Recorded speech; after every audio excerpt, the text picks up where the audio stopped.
Nous lisons Galates chapitre 5, verset 13. Frères, vous avez été appelés à la liberté.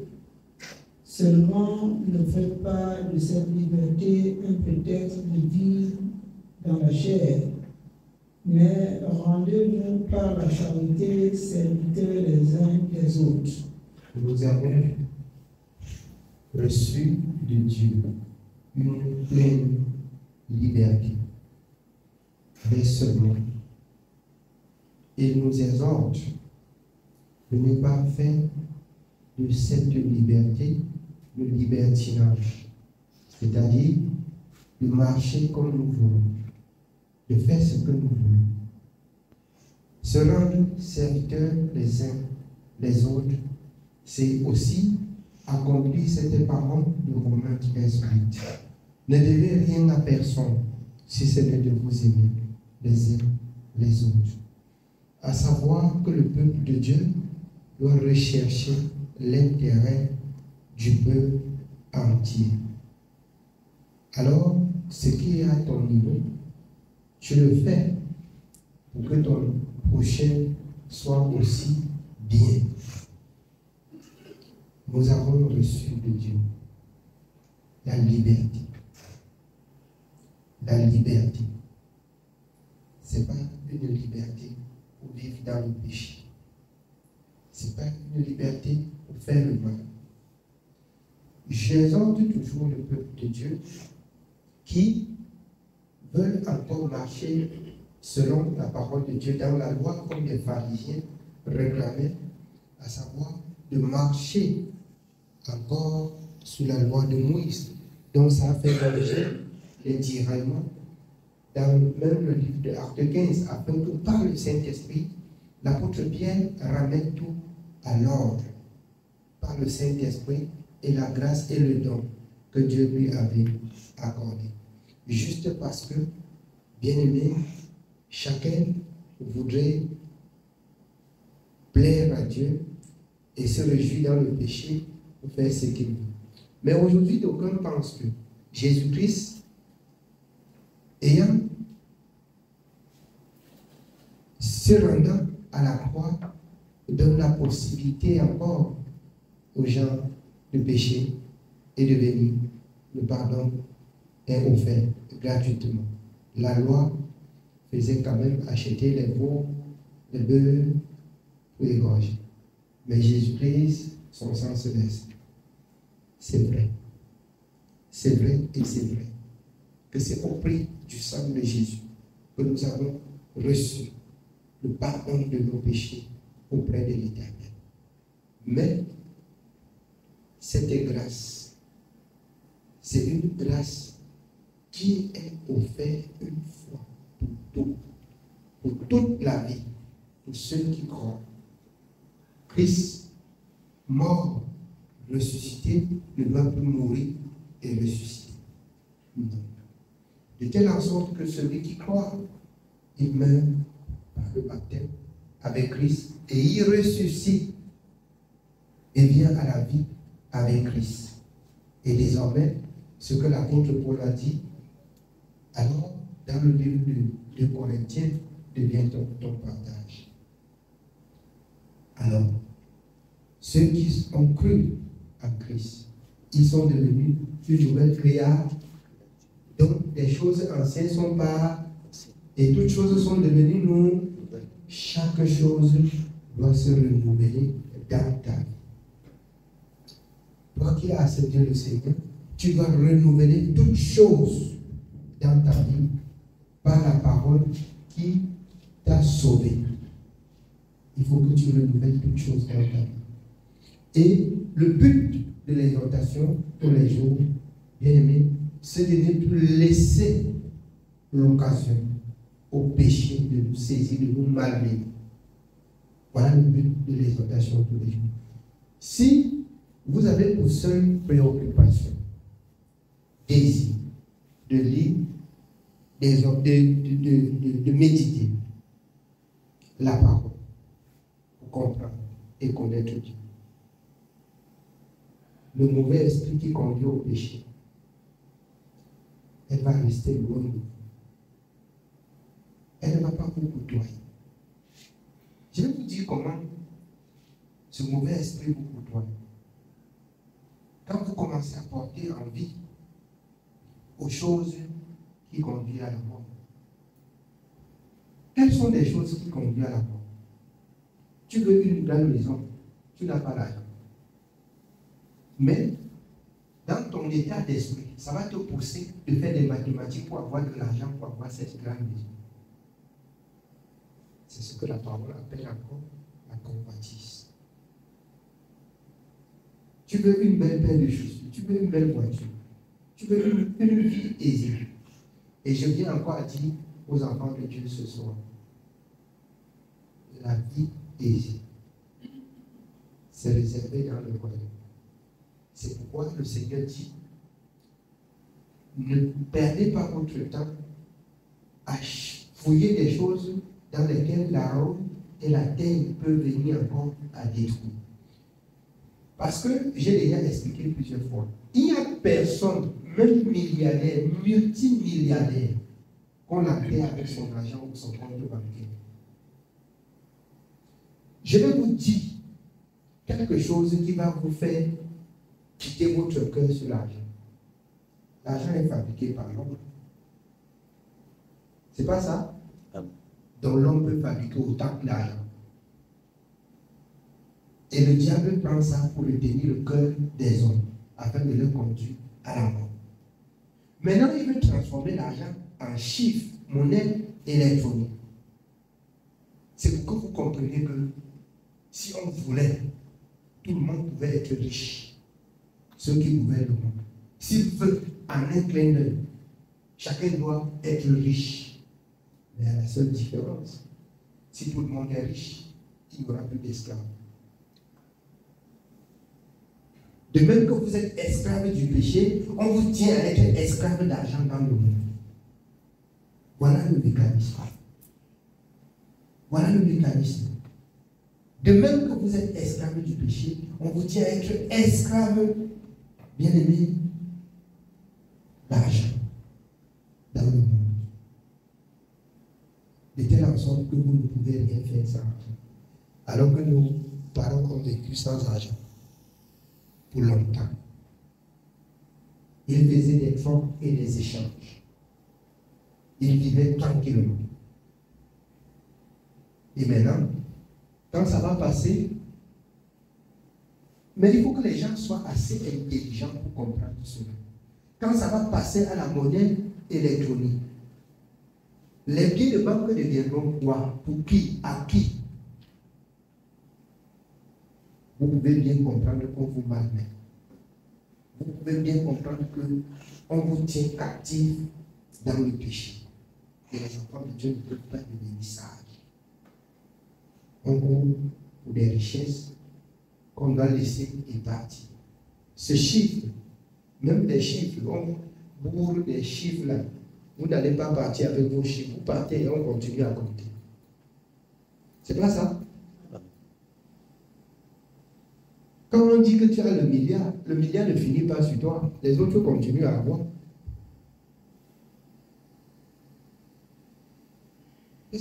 Mais dites-moi celui qui a tout l'argent de la terre, si ce n'est le diable qui a saisi le chiffre, et il malmène ces chiffres, et il trouble le monde avec ces chiffres, que Dieu nous accorde la grâce. Écoutez le conseil de l'Éternel. C'est pour cela que vous pouvez, quand vous lisez dans Job, c'est dans Job 22, que jette l'or pur, jette l'argent et l'Éternel devient ton or et ton argent. Il devient ton or et ton argent. Amen. Oui, bien, nous continuons. Nous continuons au verset 14. Car toute la loi est accomplie dans une seule parole, dans celle-ci. Tu aimeras ton prochain comme toi-même. Si tu aimes ton prochain comme toi-même, Fais-lui du bien comme tu te sens aussi bien. Si tu aimes ton prochain comme toi, désire qu'il soit aussi en paix comme toi aussi tu es en paix. C'est ça. Priez aussi les uns pour les autres. Oui, bien aimé. Mais si vous vous mordez et vous dévorez les uns les autres, prenez garde que vous ne soyez détruits les uns par les autres. S'il y a des disputes, des tiraillements, on se heurte peu contre peu. C'est l'absence de Dieu et vous vous détruisez. Dieu n'est pas dans la destruction. Dieu se résume dans la paix, dans l'amour, dans la fidélité. Oui. Je dis donc, marchez selon l'esprit et vous n'accomplirez pas les désirs de la chair. Car la chair a des désirs contraires à ceux de l'esprit, et l'esprit en a de contraires à ceux de la chair.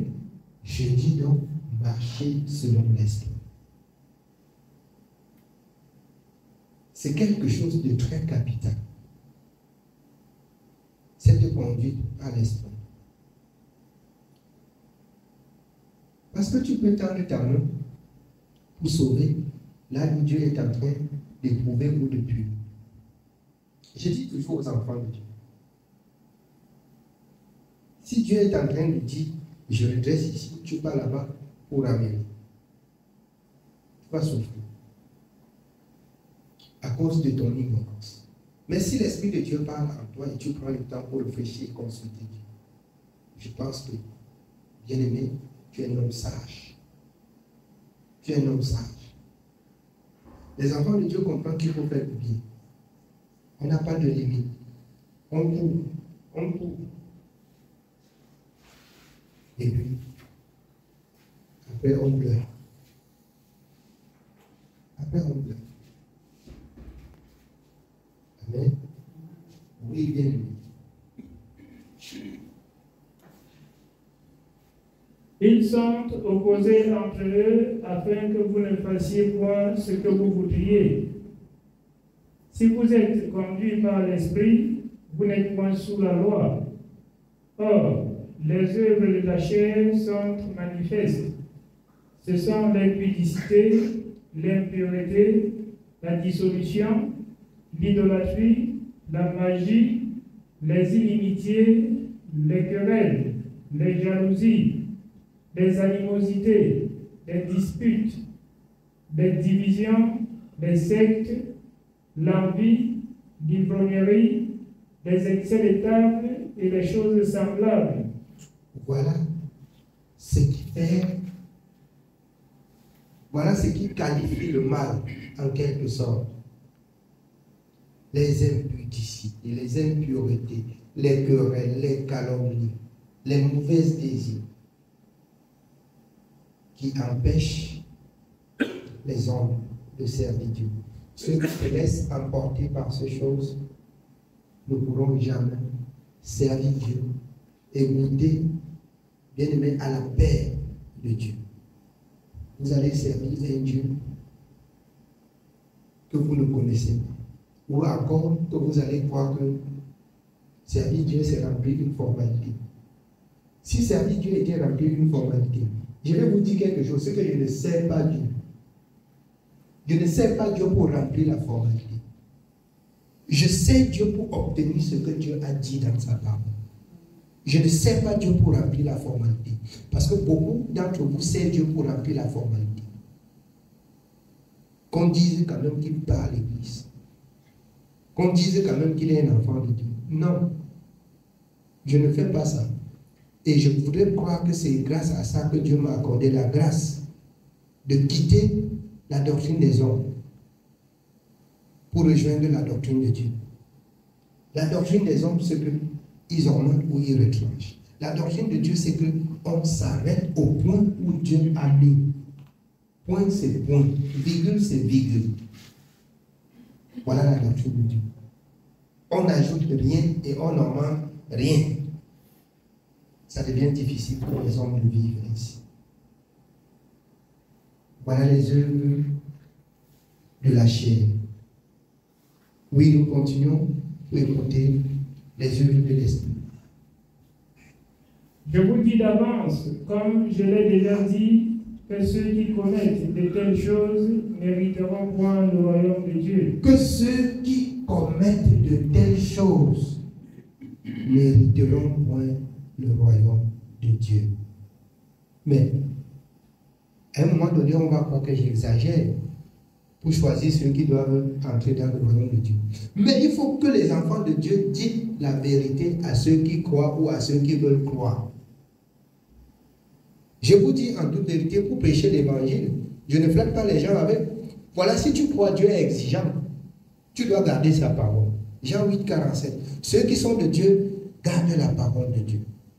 Si tu crois pour ne pas garder, mieux pardon pour toi ne pas croire. Il n'y a pas la flatterie. Comme flatte des gens, allons voir.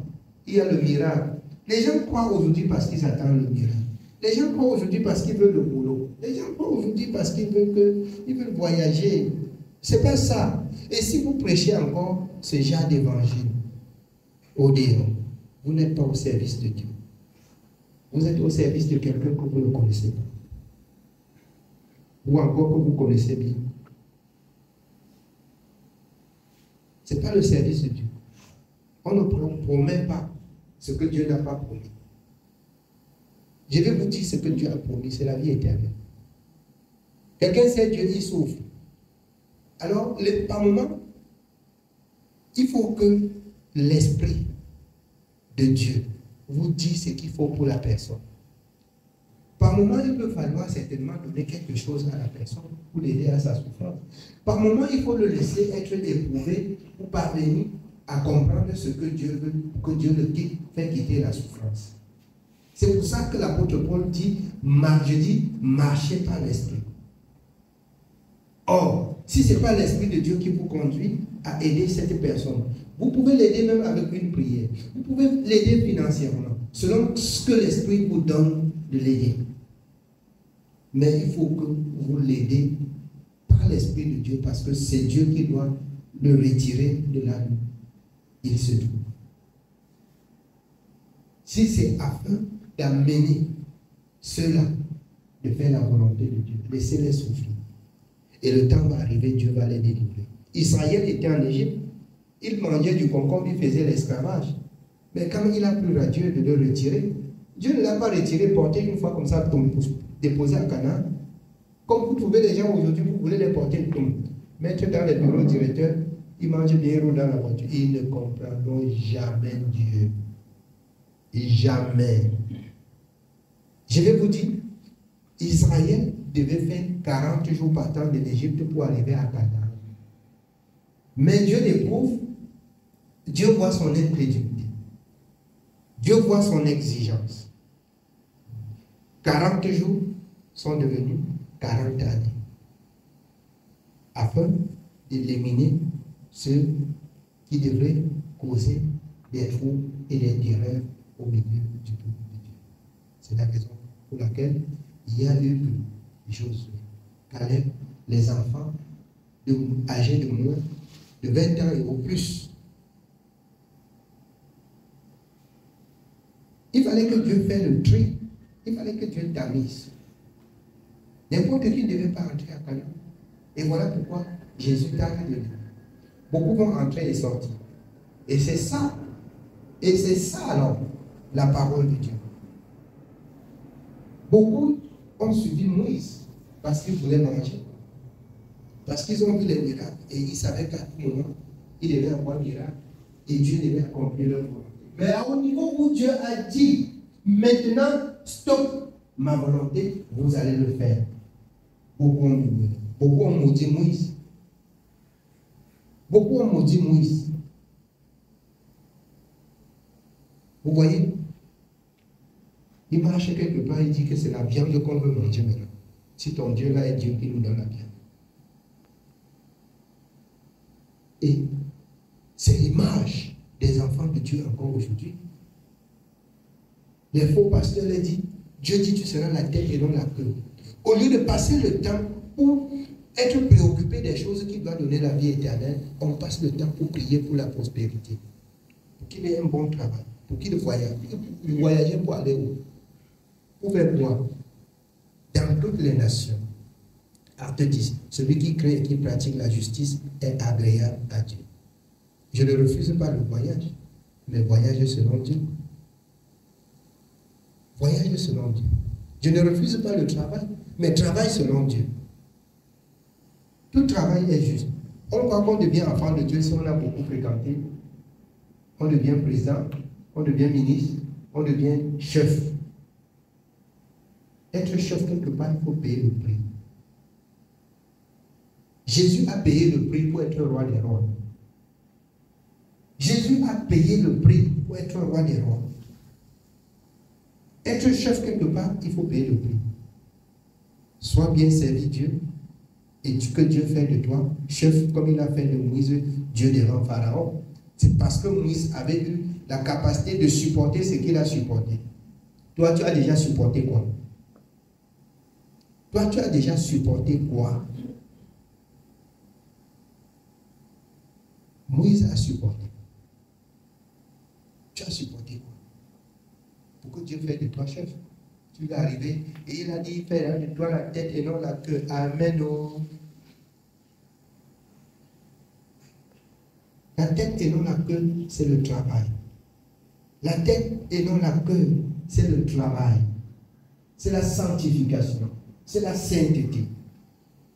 Être capable de gérer les gens et être directeur, c'est aussi être capable de supporter tout ce qu'un serviteur peut supporter. Tu ne dois pas gérer seulement les gens, mais tu dois, en gérant les gens, tu dois gérer Dieu. Et tu dois commencer à gérer Dieu pour pouvoir gérer les hommes. C'est la raison pour laquelle vous comprenez dans le livre de Timothée, il dit, pour que quelqu'un soit un serviteur, il faut qu'il dirige d'abord sa propre maison. Il faut que tu montres la capacité que tu peux. C'est pas ça? Pour être élevé aussi, même spirituellement comme financièrement que vous voyez, il faut être élevé spirituellement pour rêver d'être élevé aussi financièrement, parce que chaque chose c'est pour un but. Sinon, tu vas tendre ta main à Satan. Et où Satan va tendre la main, tu vas fléchir. Parce que tu veux la hauteur du directeur. Et quand tu vas fléchir, tu vas quand même parler de Dieu. Il est bon de louer Dieu, alléluia. On ne te voit pas. On te voit parmi ceux qui prêchent. Mais celui que tu sais, il est caché, c'est Satan. Tu entres dans les loges, mais tu te caches dans la maison de Dieu. C'est ce qui est dehors. C'est ce qui est dehors. Et c'est ça le reproche que Jean-Baptiste faisait aux pharisiens. C'est ce qui est dehors. C'est ce qui est dehors. Amen. Oui, bien aimé. Mais le fruit de l'esprit, c'est l'amour, la joie, la paix, la patience, la bonté, la bénignité, la fidélité, la douceur, la tempérance. La loi n'est pas contre ces choses. Ceux qui sont à Jésus-Christ ont crucifié la chair avec ses passions et ses désirs. Ceux qui sont en Jésus-Christ ont crucifié la chair avec ses passions. La chair ne doit plus dominer sur toi. Les passions, c'est ce qui est dehors, là, ce que les gens envient. Ça ne doit plus prendre le dessus sur toi. Tu dois dominer sur ce que les gens aiment. Tu dois dominer sur ça avec la parole. Tu dois dominer sur ça avec la sagesse. Amen. Oui, bien aimé. Si nous vivons par l'esprit, marchons aussi selon l'esprit. Ne cherchons pas une vaine gloire en nous provoquant les uns les autres, en nous portant envie les uns aux autres. Amen. Amen. Que Dieu soit béni. C'est le message de ce soir. Amen.